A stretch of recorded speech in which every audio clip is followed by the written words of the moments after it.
దేవుని సన్నిధిలో ఉన్న శక్తి, దేవుని సన్నిధిలో ఉన్న ప్రభావం, దేవుని సన్నిధిలో ఉన్న మహిమ, దేవుని సన్నిధిలో ఉన్న గొప్పతనం ఎప్పుడైనా ఈ ప్రార్థన మనం చెయ్యగలిగామా?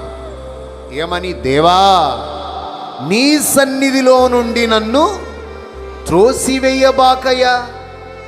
హల్లెలూయానండి. నీ సన్నిధిలో నుండి నన్ను త్రోసివేయబాకయ్యా.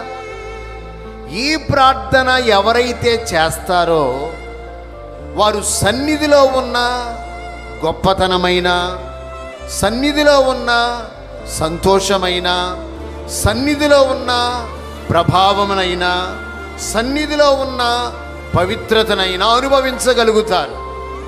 ఒకసారి అందరు గట్టిగా హల్లెలూయానండి.